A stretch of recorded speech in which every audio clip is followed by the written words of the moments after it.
right, so I am recording. All right, so just to do a little tech check, just to kind of let you know, we are recording this, so we can post it later on our online Trainer Connection community, so you'll have access to it later. We're going to do a quick check. Just make sure that your sound is on. Go ahead and turn off your video and mute yourself, and then just make sure that you can see us.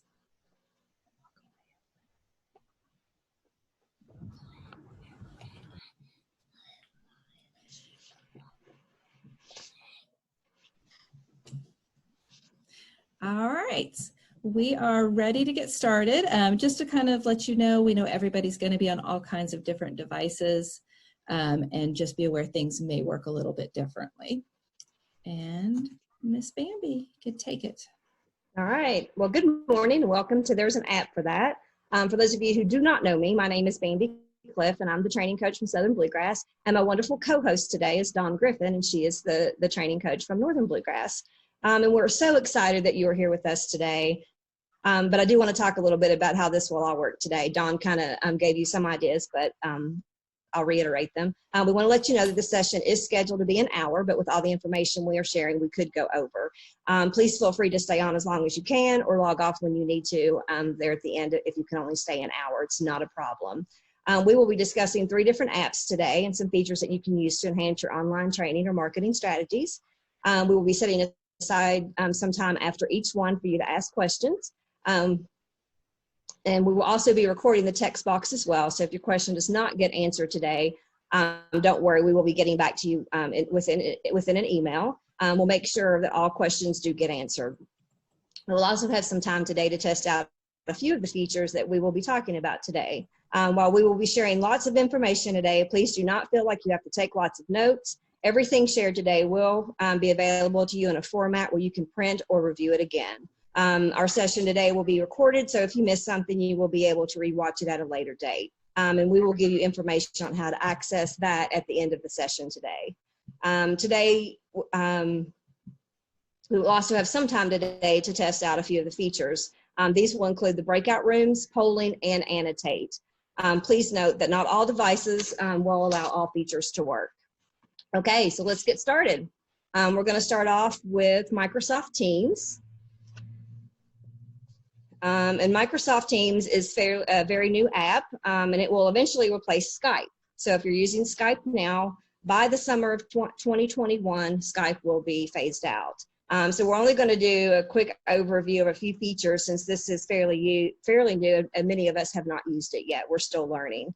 This is an app that is best used within organizations, and it is not recommended currently for use with big trainings like we're doing today. Zoom is still a recommended. However, you know, say you're in an organization and only your organization is doing a training, then it would work for you guys because all of you all could be part of a team. Within Microsoft Teams, there is a chat feature, a meeting scheduler, and a way to make calls in the same way you could with Skype. However, in order to use Microsoft Teams, you must have a Microsoft account. We do want to mention a couple of things about each one of these. It's super easy to use, just like in Skype. Well, I'm sorry, the first one of these is chat, and that's what we're going to look at, and it's super easy to use just like you would in Skype. So first thing that you would do once you get into your account is you would click on the left-hand side, the word chat, where the arrow is. And then you would go to the top and type in the person's name that you would want to chat with. And then at the bottom, you would type in your message, and then you would hit the send button. So pretty simple. This chat feature in Microsoft Teams is different from any of the other apps because it will collect all of your chats that you've had with your contacts previously, and then they will still be available whenever you log into Teams. So that's a feature that we really like. Say I'm chatting with Dawn several days in a row, I can go back and see everything that we've chatted about, and I can go back and answer, and we can just kind of pick right up where we left off. The meeting scheduler is another useful feature with Microsoft Teams, and it's fairly simple to use as well. What you would need to do is you'll need to go in and click calendar on the left-hand side, and then click new meeting on the top right-hand side. Once you do that, it'll ask you to fill in the details for your meeting and your attendees. And then once you do that, you will hit save, and it actually will go right onto your calendar. So that's kind of neat. The really cool thing about Microsoft Teams is you can actually make a team. Microsoft Teams allows all members to see documents, chats, get notifications for that team, and everyone can make edits to documents to the particular team that they are a member of. So this would work great if a group of you were working on a training plan and together, and you wanted to make edits or add content without having to send emails back and forth every time. You can just go right into your team and be able to do that. So in order to make a team, you would go up to the left-hand side, hit Teams, where the yellow arrow is on the left, and then go up where it says Join or Create Teams. Click on that, and then it gives you options of what kind of team we've interacted with all of these type of teams, so I am going to suggest that if this is something that you would like to use, that you go in and explore what each one of those teams can do for you, and create your team that works best for what you're looking for, because each one has different features. Okay, so we'll now pause for a few minutes to see if anybody has any. Oh, I'm sorry. No, we're not. We're actually going to talk about calls. I'm not watching the PowerPoint. So calls is the same way that you would do it in Skype. You would go to the left-hand side, click on calls. Then you're going to go down and hit make a call, and it's going to pop up a box where you can either type in the name of your person, or if you already have contacts, you hit the contact that you want to talk to, hit it, and at the bottom, you click the telephone icon and you can call. So it's on your computer just like Skype is. I know it's a lot of information. Okay, so now we're going to pause a few minutes for questions. Does anybody have a specific question about Microsoft Teams at this time? Or has anybody already started using this? And if you will, just type it into the chat box. If you're unable to type in the chat box for any reason, then you can unmute yourself and talk to us.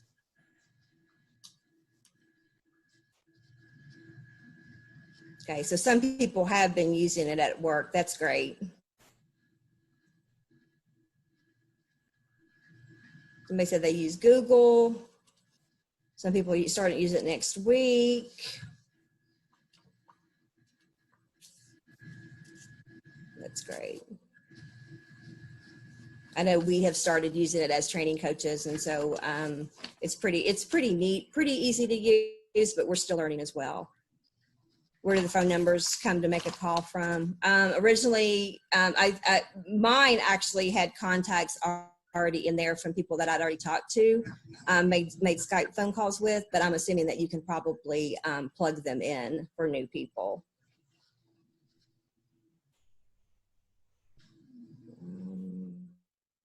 Is it HIPAA compliant? I'm not sure about that. Is anybody on the call that could answer that question? Yes, you can add stickers and GIFs. There's also a keypad for dialing out. So Linda, that would answer your question. You can pull up a keypad and simply dial a number.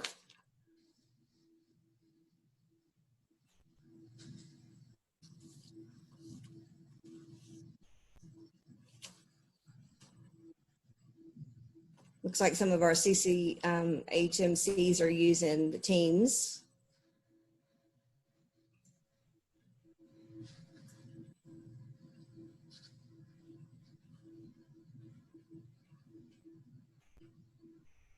Okay, and somebody, Patty did say that Microsoft does have a HIPAA compliant version. That's great.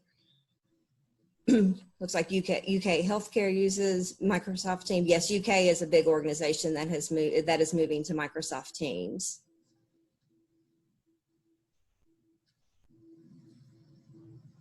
Okay, so we will go back and look at these. It flies through pretty quick with so many people. If we've missed any questions, we will come back and answer that for you.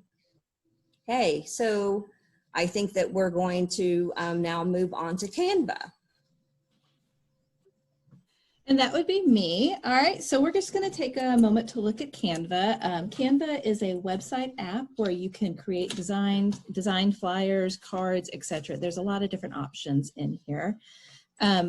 The basic version of Canva is free, and much of the content that you're able to use is also free. There is, however, an option to purchase images or templates for a small fee. Usually it's about $1 per template per image. There's also a Canva Pro account that you can purchase for a monthly fee. I had a hard time finding out exactly like how much the cost was, but from what I was able to find, it looks like it's about $20 a month. But this might not be the best option for you if you're not using Canva on a regular basis, especially if you're thinking about an image as $1. Are you going to use at least 20 images a month or something along those lines? Of all the options though, I have never purchased anything. So that's something to keep in mind as we go through all of this.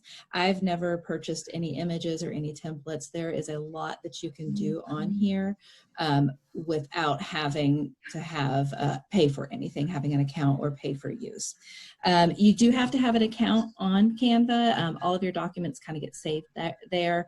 So you do have to sign in with an account for that. All right. Whenever you're doing Canva, oops, sorry, I forgot to talk about something. Design templates, sorry.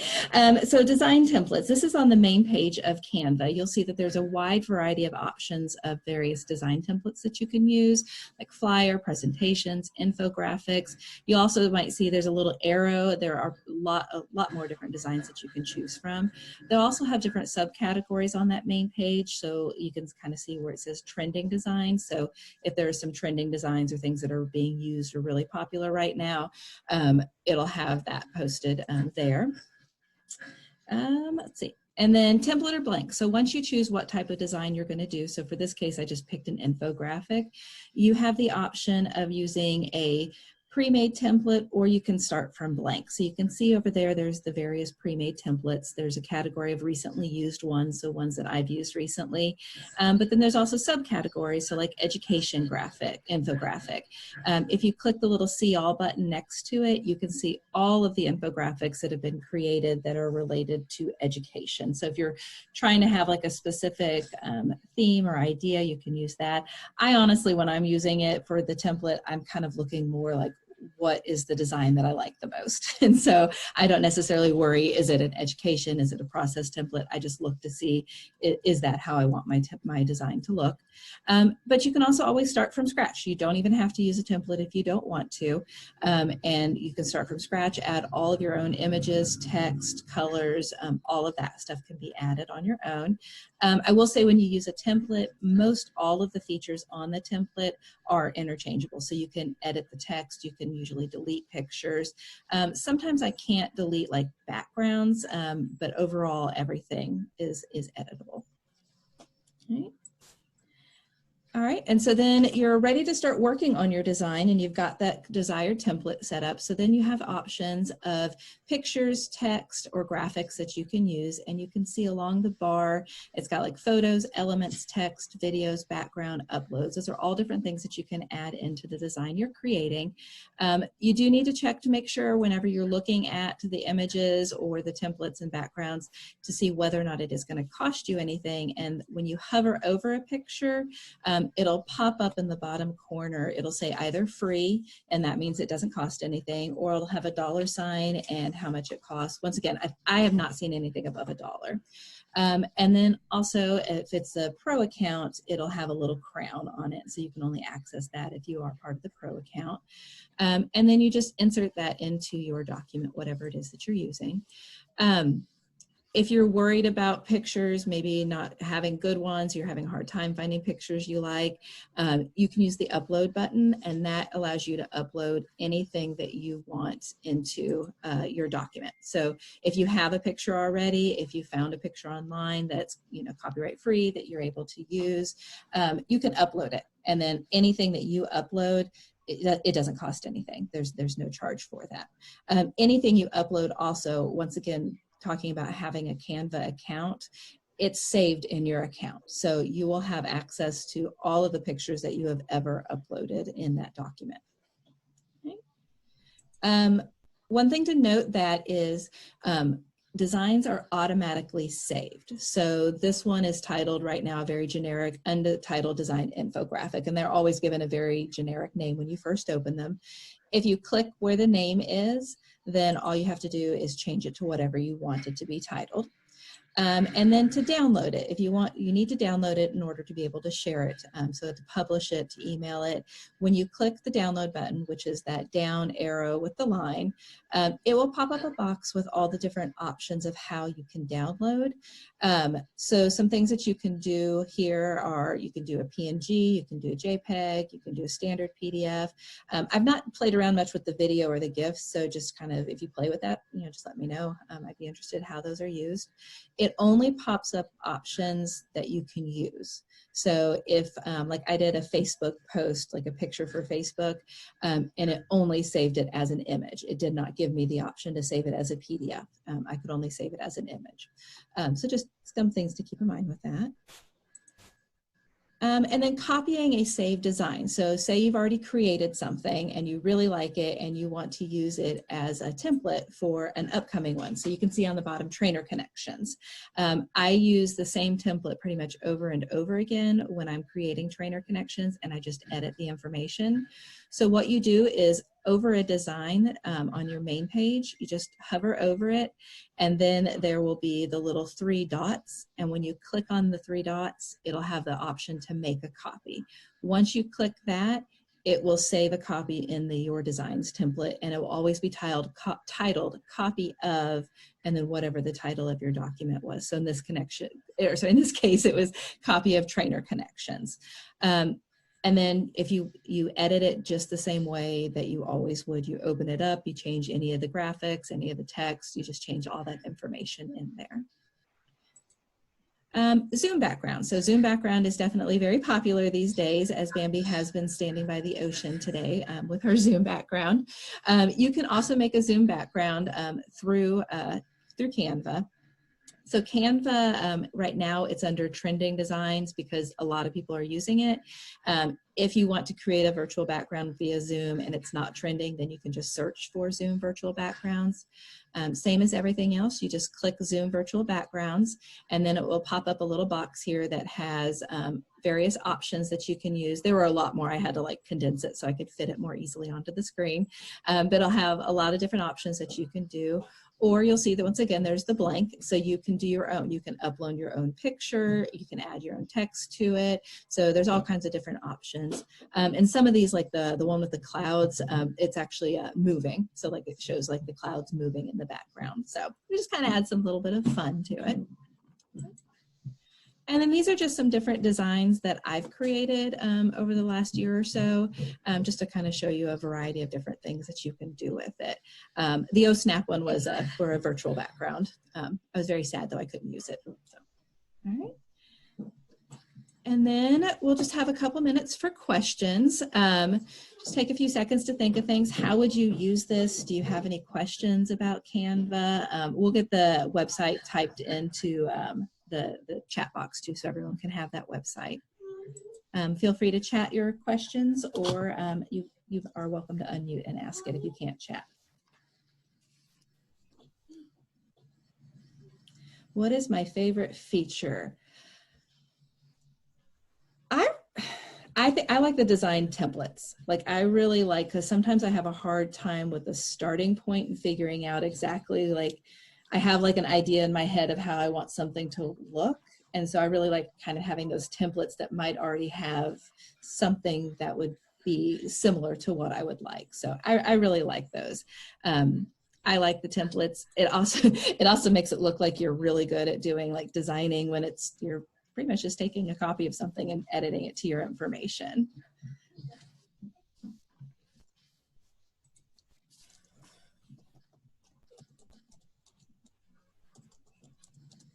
And we are going to be creating various resources based on questions that people ask as well.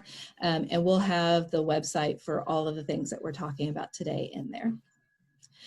Oh, Ms. Roa, we'll be doing that in just a little bit.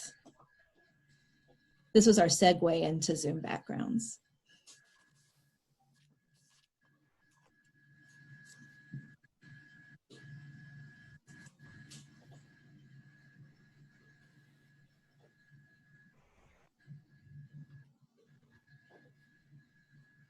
All right, well, we will just go ahead and go on to Zoom. Okay, so it's back to me. So yes, we're going to move on to Zoom, and we know that a lot of us have been using Zoom for a while now as we try to navigate our work from home. So we're going to dive just a little bit deeper to show you how you can enhance your online training. We've had a lot of questions about how to do breakout rooms, so we're going to start there. And we actually made a short video to show you how you can set up those breakout rooms to be able to use them for small group activities and a live online training. I will suggest that if you're going to do breakout rooms that you have a co-host, at least one or two of you, just to kind of help monitor, and that there's always somebody in the main session room in case there are some issues or something like that. So what we're going to do is we're going to show the video now, and if you have questions that arise while you're watching, please jot them down, and then we'll answer them at the end of the Zoom. Okay, everybody ready? Here we go.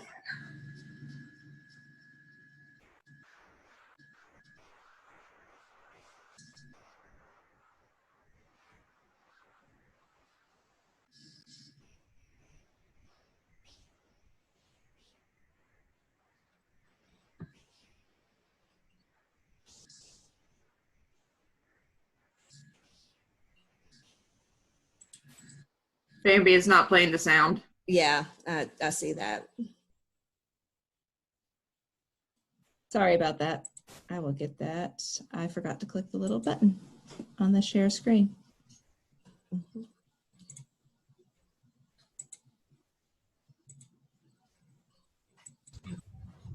right. Tell me if this is better now. Zoom has a lot of really neat features that can provide variation in an online training session. One of those features is using breakout rooms. Breakout rooms are an option to divide participants into smaller groups. Let's go through the steps to creating breakout rooms. First thing you're going to need to do is go to zoom.us and log in. I am already logged in, so I can't show you how to do that, but there's a sign-in button at the top. Once you've logged in, click on My Account, go to Settings, and then click Advanced in Meeting Advanced and go down to where it says Breakout Rooms. You're going to want to make sure that Breakout Rooms is blue. If it's blue, then that means that it has been enabled. And just double check to make sure that the blue check mark is on Allow Host to assign participants to breakout rooms when scheduling. Once you've made sure breakout rooms are enabled, go log into your desktop app for Zoom. Once again, I can't show you how to do that because I'm already logged in, but you'll see once you log in at the bottom of the screen, there's a little box that says breakout rooms. You're going to click onto that, and when you click that, it pops up a box that lets you decide how many breakout rooms you want to have and the number of participants you have. It allows you to automatically or manually enroll participants into breakout rooms. Manually means you choose who goes in which room. Automatically just means that Zoom chooses who goes into which room.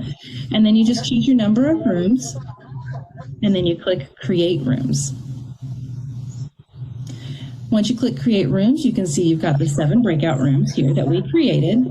And you've got this options button. This is where you can change some options for your participants. One is to move all participants into the breakout room automatically instead of giving them the choice to choose. Allow participants to return to the main session at any time. And then you can also choose to close your breakout rooms manually or automatically. If you do automatically, you're setting how much time that the breakout room will be open, and after that amount of time, it will automatically close and move everybody back into the main room. This can be a really neat feature if you want to make sure you're staying on target with time. You can also use the countdown timer after closing the breakout room. So after you close the breakout room manually or automatically, there's a countdown timer for the participants to come back into the main room. And you can set how long you want that timer to be. If you want it to be to 10 seconds or all the way up to 120 seconds. Then you'll see there's this recreate button. So if you need to recreate your rooms, whether you've already done your rooms and you need to do them again, you have the option to recreate, just basically starting over from the beginning, choosing how many rooms and whether or not you want it to be automatic or if you want it to be manual. You can see down here, you can click this button, add room, and you can add as many rooms as you want or need. You also have the option to rename your breakout room. So if you want to change the name of the breakout room, you can just change that right here. So we'll change ours to Love Boat. And then if you want to delete it, you can just delete. So we're deleting Love Boat. So now we're ready to assign. So what you need to do is you just click the button click where it says assign, and then you just choose who you're moving into that room. So you click on the person's name with a box next to it, and it moves them over, and they will get that notification. You'll notice too that people are disappearing off this list. So as we assign people to rooms, we don't see their name on this list anymore. All these participants are going to get notification, and we're going to click open all rooms. So once we click open all rooms, that's when they get the notification that their breakout rooms have been assigned. And you can check and see if people have moved into their breakout rooms by looking at their names. So you'll see that some are still gray, some are green. If it's green, then it means they have gone into their room. If it's gray, it means they have not joined. You'll also notice that people's pictures are disappearing now. As they move into other rooms, they are disappearing. And then you can also send a broadcast message to all. So if you want to send a message to everybody in your breakout rooms, you can just do this. Everybody will see it. Unfortunately, they don't have the option to reply back, however. You also have the option to join a breakout room. So if you want to move yourself into a breakout room, you can do so by clicking this join button. And once you click it, it asks you if you want to join. And then you get moved over. And you see I'm now in her breakout room with her. And so I can chat with her, or I can talk to her. And then when you're ready to leave, you just need to click down here where it says leave room. And then you just want to make sure you click leave breakout room. If you click leave meeting or end meeting for all, that's the overall meeting. You want to make sure you just do the breakout room. And now we're back in the main room, and it says right there, we're back in the main session. And I hope that you guys enjoyed your lesson on using breakout rooms and that you'll use it in the future sometime.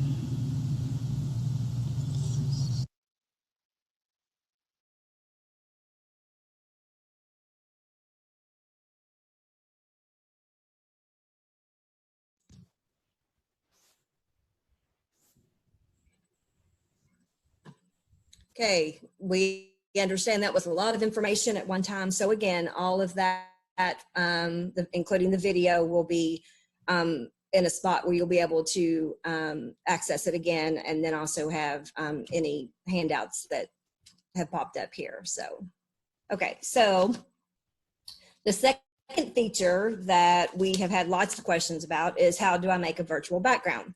And some people have been chatting here in the chat box. So if I say something that somebody's already answered, I apologize for that, but I just want to make sure everybody gets the information. So if you want to make a virtual background prior to a meeting, you will need to go to www.zoom.us, go to settings and scroll down to in meeting advanced and click on virtual background. And you need to make sure that the virtual background is enabled. If it is blue, it is. If it's not, then you'll need to be able to click to enable that. And then to access and change virtual backgrounds, you need to sign in back into your desktop app, and then click the gear icon or your settings. Then on the left-hand side, you'll click virtual background, and Zoom has several preset backgrounds, or there is an option to add a new picture if you want something special, kind of like making one on Canva, like Don just showed you how to do that. Make sure that I have a green screen box unchecked, and this is where it will tell you whether or not your computer will support the virtual background or not. And sometimes it will actually put the background on there, but it'll look a little weird or distorted, which I think somebody wrote that in the chat box. So in this case, you will either have to have a green screen or something green behind you, or not use a virtual background at all. So if it does not work on your laptop or desktop, you may try it on a different device like an iPad or a phone or a tablet. We have not tried that on anything but our laptops, and so some of us have virtual backgrounds and some of us do not. But I'm also going to tell you how, if you're in the middle of a meeting and you want to change to a virtual background, there's a little easier way to do that once it's been enabled. Right down beside the stop video at the bottom of your screen, there's a little up arrow. If you click on that, something called, it actually says choose virtual background. You click on that, and then your options will show up, and then you will click. And I'm just going to do it just to show you. So now I'm in the grass. but then I can go back to so you can kind of do it on the fly too, but you do have to make sure that your settings have been enabled to be able to do that. Okay, I think those questions are about the breakout rooms. Okay, so a lot of information. Is everybody overwhelmed? I hope not. Like we said, you'll get all of this information. So Amy, Elizabeth has a really good question. Okay. So in the breakout rooms, if you have 10 breakout rooms, from my experience, I think when you're in the chat, like you can still chat with each other within the breakout rooms, but does the lead facilitator have access to all 10 of those different conversations? Do we know, or does anybody know on the call? As far as I'm aware, no. So whoever's in the chat, they can see their own conversations within their own small groups. Yes, but you can't Okay. see anybody else's, and I don't think that you can save the chat from somebody else's. But Okay, if you're wanting thank to, you. but if you're wanting to check on people, if that's the question, you can pop yourself in for just a second or two to make sure that what's going on in the breakout rooms is what you want it to be going on, if that's somebody's concern. Does that make sense? Yes. Okay. Did that answer it, Elizabeth? I typed it here. So I'm wondering if there's not a host or a facilitator in every breakout room and someone's having a tech problem or question, how can they reach out to the facilitator? I get that the facilitator can go in. Can they reach out to us? I would probably, with your facilitators in the room, maybe have them give them your cell phone number so they could still reach out to you quickly. There's a button where you can request to call the facilitator into the room. I don't know if you have to enable that or not, but I was on training recently and there was a button down at the bottom where you could say request help or something like that. Okay. Maybe one of the facilitators can figure it out when we move into breakouts. Yes. So we can see how we can request help, if that's possible. Yeah, and I'll be honest, like how I learned most of what I have learned about like breakout rooms and Canva and everything has just been trial and error. Like just going in, it's like, hey, let's go into this breakout room real fast. Let's see what we can see. Like that's how I've learned most of it. So feel free to play around with some of that stuff when we are moving you guys into breakout rooms. So when you guys are in breakout rooms, feel free to do that. And that's a great way to get there, Dawn. Right. So we're now going to practice with breakout rooms so that you can see how they work if you've never been in a breakout room before, as well as you're going to have the opportunity to use another great feature of Zoom. In each room, there will be a facilitator who will walk you through an easy activity that will allow you to use the feature Annotate. You will have 5 minutes in the breakout room, and then you will come back here with us. Facilitators, please be prepared to share what 2 ideas your group had once we get back. Okay, you guys ready? Here we go. We'll see you back in a few minutes and have lots of fun.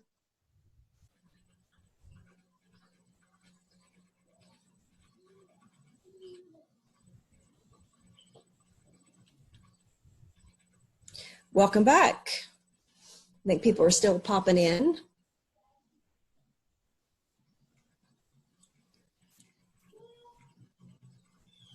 Oh my Hopefully- goodness, that was so much fun.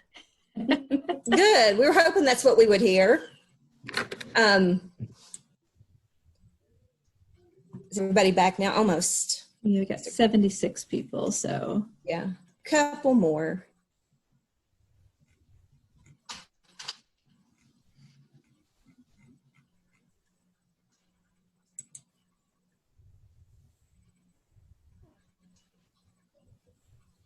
So for those of you that are back with us, you may see something new that's happening on the screen. It's not happening when I talk, but it does when Dawn talks. We have enabled closed captioning for the last half of our session, just so that you all could be made aware of that there is a closed caption option for your Zoom meetings. Although we're not going to go into it today, how to do that, because it wasn't on for this session. You will get something in your resource documents that will show you how to do that. if you're interested.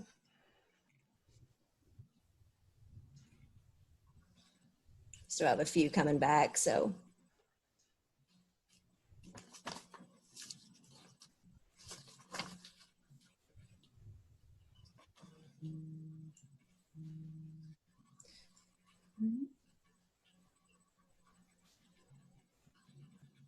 So it seems like everybody liked it. Hopefully your activity went well. Okay, so one of the things that you were asked to do in your breakout room was to discuss how you thought that you could use that annotate feature in a training. Do we have any volunteers of our 10 wonderful facilitators that we had in there that would like to share a couple of ideas? Hey Bambi, this is Cindy. Go ahead, Yes, Cindy. okay, Cindy. We had an idea in ours that when you come back from breakout rooms, like when you're together, you could like show a white screen, and then everybody could like share one word or one thought, quick thought that they got from their breakout room. Okay, excellent. Anybody else? This is Stephanie Okay. Whaley. So we had not enough time, first off, because it was really neat. But Okay. so a couple people mentioned that it might be a good option with the arrow and your name next to it, maybe answering poll questions, or like have a list of options. And you can, once you click your arrow, you can move it next to whichever option you would choose in like a type of vote or poll. Okay. But someone also asked a question, is there a timer on the features in Annotate? Because like when your name would pop up in the text, when you type in text, it can stay there. But with the arrow, after a certain number of seconds, it would disappear. As far as, yeah, go ahead. Go ahead. Go ahead. As far as we're aware, we're not sure. The first time we practiced it, the arrows seemed to stay. And then the second time we practiced it, the arrows didn't. So we kind of like had to we're like, oh, it looks like they do disappear. It's something that we can play around in the settings and see if that is an ability or an option. From what we could tell is it looks like whenever you do the arrow with your name in it, that the next time somebody clicks, that's when it goes away. Okay, thank you. Hey Bambi, I was a facilitator in one of the breakout rooms, and we barely had time to play around a little bit. But Okay. one of the ideas that I was thinking that would be fun for a training would be is if you use the whiteboard and do brainstorming ideas, similar to what Cindy said. But then you could save that whiteboard, and it would basically be like groups writing on chart paper. So I thought that would be cool, because then you could save all of the ideas from each room and then maybe put it together in the next meeting. Great. Thank you, Carolee. Sure. Anybody else? Let's have one more. Anybody else? Stephanie? Our group, we discussed that it's a good way to have people on Zoom like engage with the materials versus just staring at the screen. So they can be highlighting or whatever other options are on Annotate. It's just like a different level than just looking. Okay. Excellent. And I do want to add, apparently one of the groups may not have had a facilitator in it. So I apologize for that because I apparently clicked something wrong. The group had 2 facilitators. That's probably what happened. Sorry. So the people that were in that group that didn't have facilitator, or even if you did have a facilitator and you want to stick around, after the session, we'll show how to use Annotate for those who missed it.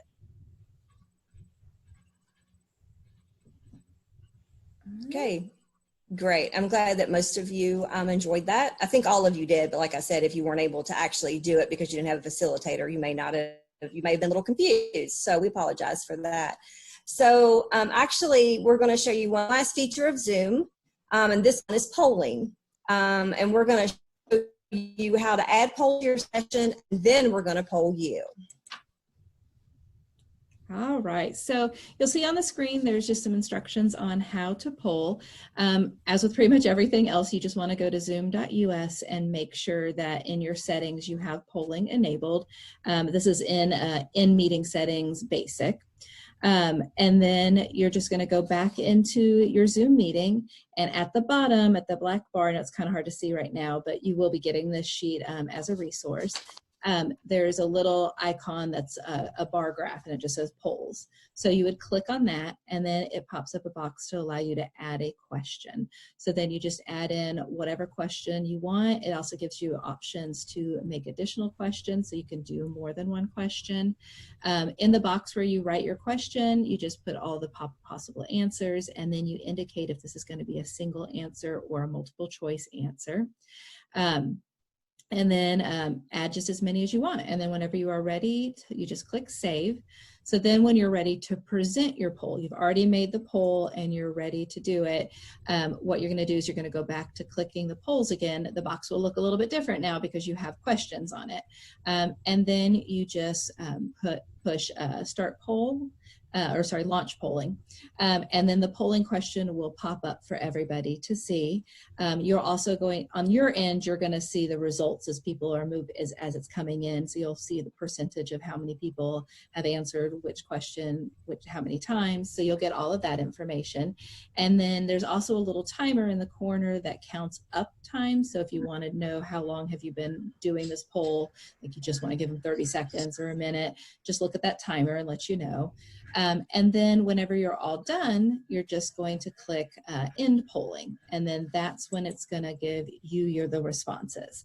If you want to share those responses, there's an option at the bottom where it just says share results. So when you click that, all of the participants will see the answer, or see what everybody has chosen. Sorry, I got a little distracted. So there. And then to end the poll, you just, you can either relaunch the poll if you want to start it over again. It will clear all of the responses. So you only want to click that if you want to get rid of your option, get rid of the answers that have already been entered in. And then if you're ready to end, you just click that X, and then that closes the polls out. And let's get ready to do a poll. So I'm going to launch it right now. There are 3 questions, so if you do not see all 3 questions, you're going to need to scroll down.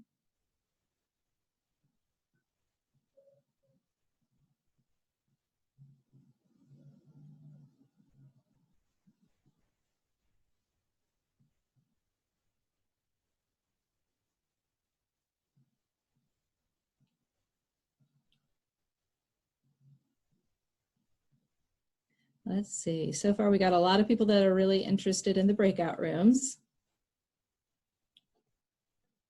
And then polling an annotator, like a pretty close second. Let's see. Oh, nobody wants to ask Uncle Andy or their dog. Let's see.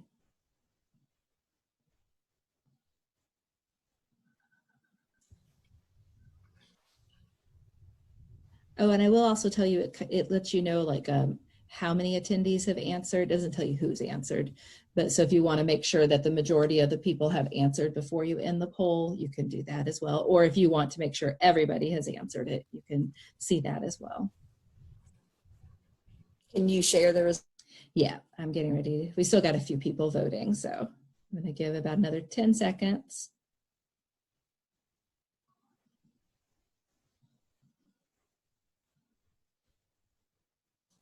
All right, I'm going to end, and then here are the results. So once again, you'll probably need to scroll down to see them all.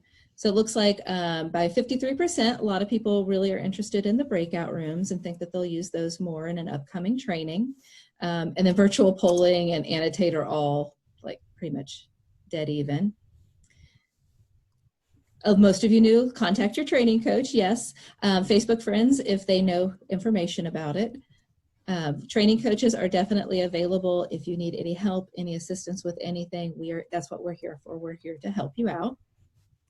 And then most people would like to try it on their own a little bit first, and then maybe have like more of an individual meeting with their training coach.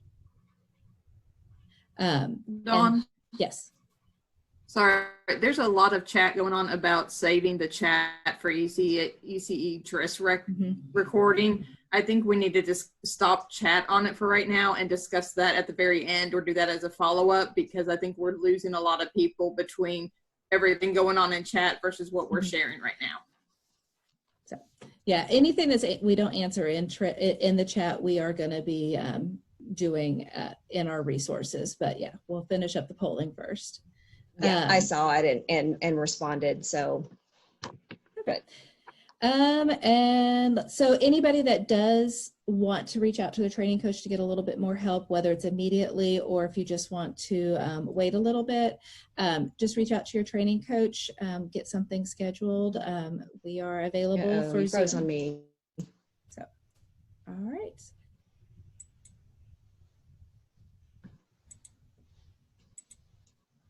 All right, we'll take a few minutes. Does anybody have any questions?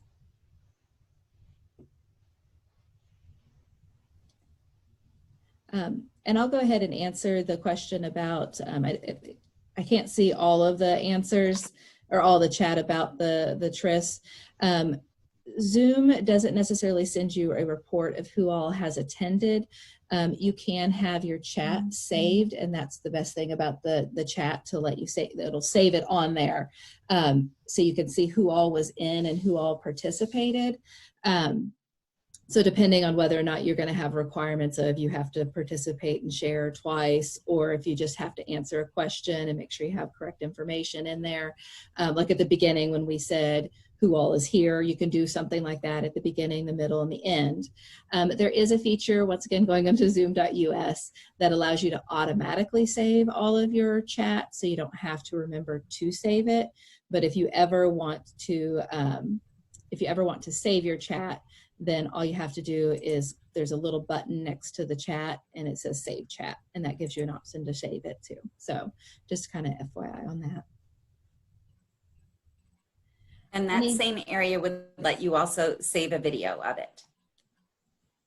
Yes. Now, as far as I understand, it would be recommended to save the video and save the chat just in case there was any question about anybody participating, but you don't have to send that into ECE TRIS. But you need to have it available to you should there be any question. Just like you would save your physical sign-in sheets for 3 years, you should have a place to save and store your documents for the virtual.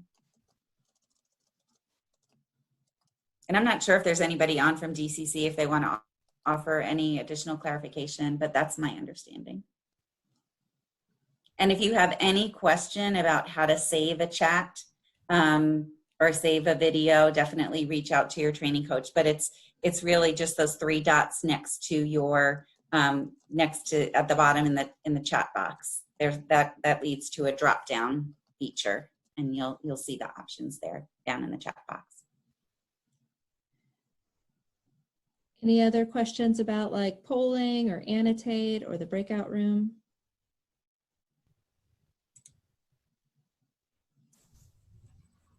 No?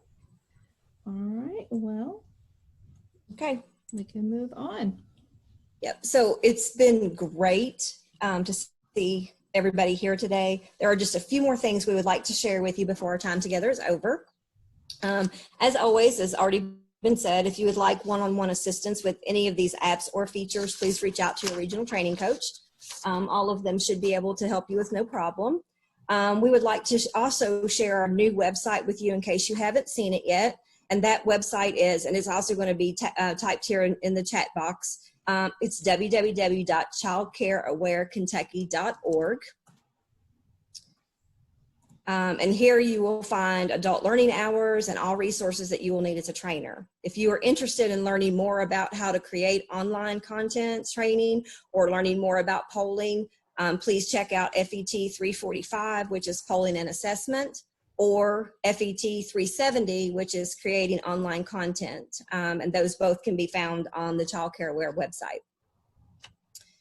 These online trainer connections have been well received, and we would like to keep working on giving you guys what it is that you need as trainers. So if you have an idea for a trainer connection, please share it with your regional training coach, and we'll see if we can't get that in a trainer connection for you. Finally, I'm going to share another website with you, and it's going to be typed into the chat box as well. It is www.hdIlearning.org. This is where you will find the Trainer Connection online community. This is a free course that is available, and it just pops up as a course. You don't have to take anything. It's just where everything, all the resources are being held. You'll put it in your cart just as you would any other course to gain access to it. And this is the place where all trainer connections can be found, including any previous ones that have been offered. The recorded version of today's event will be found here. Please give us a few days to get it posted, as we will also be compiling all the resources that you will need from today's event. And we will send an email out when that is available in that community. If you look at the screen, you will see it's just Trainer Connection online community, and it's free, and you can also filter it for how to train adults as well. We've enjoyed being with you today and look forward to seeing you at our next Trainer Connection. If you have any final questions, you're more than welcome to type it into the chat box. And please remember, if you were in that group that did not have a facilitator, please stay on the line, and we will practice that with you.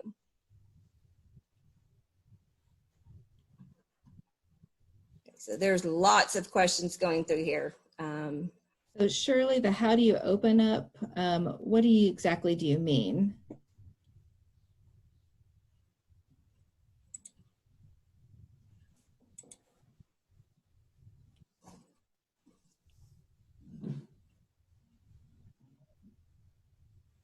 Shirley, you can unmute yourself if that's easier than typing it all out. It's up to you.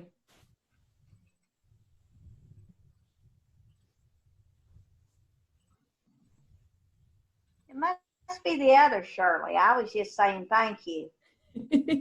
Oh, okay. You hear me? It must I be can the hear other you. Shirley. Yeah. Yeah, it must be the other Shirley that had questions, because I was just typing in thank you for all the Gotcha. information, because I've got to, I'll have to work with. There was another Shirley. It must be the other Shirley, but I didn't type anything, or I didn't ask a question. Okay. Okay. All right, looks like Sherry has a good question, and this is, I'm going to call her out because training coaches, this is a good topic. So can there be a session or tutorial on how to offer a PowerPoint during a Zoom meeting? Because there definitely are some tricks there. So that might be a good topic for a future session. That's a good If not, you can always reach out to your training coach. And then the Shirley who's asking about how you unmute, along the bottom, there should be a little button with a microphone that has and you just click it, and that should unmute you. Or I think you can unmute her as the host. I can. Yeah. I'm just not sure what Shirley. I don't unmute her. I think I can see her, but since I'm not a co-host, I can't unmute her. She's waving. Yeah, she's waving. I can't unmute her either. I tried. Here. I'm unmuting. There she is. Okay. You can hear me now? Yes. Yes. Okay, thank you. I'm having problems with it. This is my first time doing this. When I got online, I couldn't hear for the longest, but I could see everything going on. So what I need to know is, like, if I wanted to do a training with a group of participants at a daycare on Zoom, how do I line that up? How do I get started? How do they find out? You would be the one sharing that information. So what you'll have a Zoom account in order to offer a Zoom meeting. And within that account, you have where you can create calendar appointments, which is the training that you would be doing. And then within that, it will generate an ID, which is what that link that you clicked, that was an automatically generated ID for this meeting. So you would just have to share that with the participants and just say, either it be like, I'm offering a training, kind of show up if you show up, or here is how you register, and here is the information once you're registered of how to access the training. Oh, okay. Okay. Who's your training coach? Do you know? Hans. Hans. Okay. So you can always reach out to Hans, like when it kind of getting a little bit closer, and getting more started with it, and he can show you how to like walk through that scheduling process. Yes, I need the entire thing. Well, I have used Zoom, but I've only been using it like this much recently. I mean, there's just, it really is true that like everything that we learn, well, maybe not everything, most of what we've been learning has been just trial and error. Like we're playing around with it. Like even just like when we were practicing annotate and they were like, oh, well, you just click this. And I'm like, I don't see that, because like, then we found out, oh, what this person sees is a little bit different from this person. So it just really was interesting, just kind of learning some of those different things. How do I start an account? Or am I already on there? If you just go to zoom.us, and it will give you the option to create an account on there. Okay. Yep. Zoom.us. And so is it a fee for this, or is it free? There's different options. So there's a basic one that's free, and you have a lot of features with it, but you're limited on the amount of time that your meeting can last. If it's free, it's like only up to 40 minutes for the free meeting. But there are other options, and I think they're all monthly. Yeah, they're monthly. So like if you wanted just to even like pay for, you know, the version that gets you more time for the month that you're doing the training, you can do that and then go back to the free version. Oh, okay. Oh. And you said zoom.us. Zoom.us. Okay. I think it's about 20 a month, I think is what it is. I don't quote me on that. I could be very wrong. And you said I could do it like if I had a training for that month, and I could pay the $20 and have the training, and then I can go back to the freebies. Yes. I can cancel that. And then yeah, you're supposed to be able to switch back and forth. Switch back and forth. Now, I don't know if Zoom might try to keep you and try and get you to not unjoin, but you're supposed to be able to. Okay. All right. You were very helpful. Thank you. Happy to Dawn, help. can we, for those people that stayed on from the group that Sherry was in that didn't have a leader, can we demo that? Or Yes, we can. I can even go into a group with them, or? We can just demo it right here. I can just pull up. Perfect. I can just use this because you can annotate on anything. So to access annotate, on the top of your screen, if you're using a computer, I will be honest, if you're on a phone or something, I'm not 100% sure. You'll see a green box that says you are viewing Dawn Griffin's screen. And then right next to that should be a little button that says view options. If you click that, annotate is going to be one of those options. So click that. And then once you click annotate, it'll pop up a bar that has all of your different options for annotating. Oh, okay. And then we want to try out the text, which is, it might just be a T, but it'll be a T for text. You click that, and then you click anywhere on the page, and then just write your name in. And then click anywhere outside the box, and then it's on there. So I see Sherry, I did it. Angela, awesome. And then if you want to erase it, you have two different options. One is there is an eraser button that you can click, and you click eraser and it just erases the other Shirley. It erases one thing, or you can click the clear and that will clear all of your drawings. You can either use you can use eraser. You can either use the eraser to erase a single item, or you can go up to the top where it says clear, and it gives you an option to clear all of the things that you've put on there.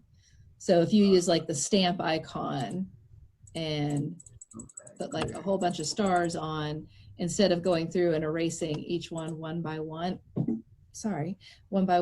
you can click clear and it will clear all of your drawings. Oh, okay. Yeah. And then the arrow function that we were talking about is just right next to stamp. Yep, Anne found it. And so you just click that, and then, yeah, I swear the first time we did it, more people's names stayed up, but now it seems to be anytime somebody clicks the arrow, the other person's disappears. Oh, I clicked and my name didn't stay up. I think somebody clicked right back. So, I think I erased my name. it's okay. Yeah. So just some neat features. You can change the colors as well. So like I changed mine to kind of like a maroon color. You can undo, redo. As the person leading it, you have the option. So if you're the person who's sharing your screen, you have a little bit different of options. You have the option to clear everybody's drawings. So you can just clear off everybody's, not just yours. And you also have a spotlight option, which is that feature. I'll be honest, I don't find the spotlight to be that exciting, but some people might find it very interesting and useful in their sessions. Oh, sorry. Spotlight option. That's only if you are the one sharing your screen. Oh, okay. This is one of the things where it's a little bit different if you're the person presenting it versus the person doing it.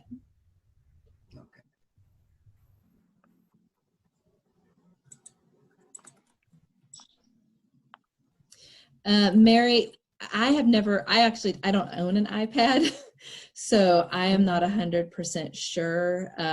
That is something if you want to troubleshoot, like we can like get on a call or something and look at your iPad and see if we can figure something out, or you can reach out to your coach and maybe you guys can play around with things together. Okay, it's totally different. Everything's totally different spots than where on an iPad that you So I was on my phone when you went through that and I got kicked off. So I came back, started back on this. So I'll explore, but I only have the free version. So should I still be able to use Antidote on a free version? Yes. Okay. I'll have to figure out where it's in. I'm on an iPad. This is Sarita. Down at the bottom, it has like a blue pencil. And so it has, then it has pen, highlighters, line, arrow, text. It has the word text, over color, erase. So, but it took a minute for me. What we're talking about? I'm on an iPad, and it has it at the bottom of the iPad. Okay, I found it. Awesome. Thank you for letting